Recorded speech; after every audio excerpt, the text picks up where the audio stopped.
This woman just handed me a glass of water. You have anemia.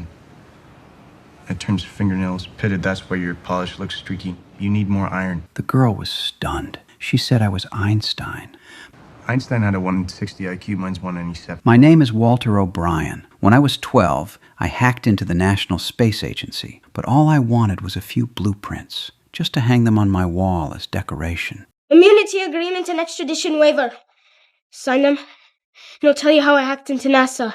When I grew up, I formed a team called Scorpion. Everyone on the team was a genius, like me, but together we couldn't even afford rent because we couldn't find jobs that matched our intelligence. So we ended up doing odd jobs like stealing electricity, gambling, and fixing routers.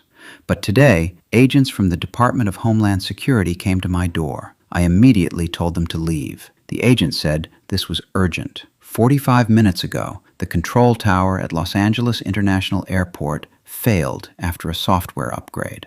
The entire communication system went down, and all incoming flights were cut off. Now, 56 passenger planes are circling above the airport. If the issue isn't fixed within 2 hours, they will run out of fuel and crash. Thousands of lives will be lost in a mass air disaster. After hearing this, I immediately followed the agent to LAX. But on the way, there was a car accident blocking the road, so I decided to stop at the nearest restaurant. That was the same place where I had just fixed their router. The network there was completely secure. We headed there right away. Owner! Agent Gallo, Homeland Security. We need to commandeer your diner for a national emergency. You can stay, but that's it. The owner immediately cleared out the customers. Only a waitress named Peggy stayed to assist with the case. I set up my equipment and contacted the head of the airport control tower. Politely, I told him I was going to hack into the airport security system.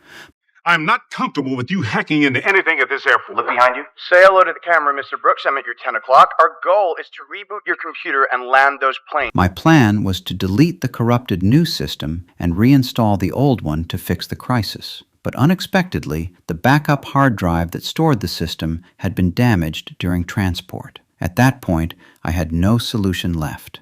As I was leaving, I looked up and saw a plane circling overhead. A crazy idea instantly flashed through my mind.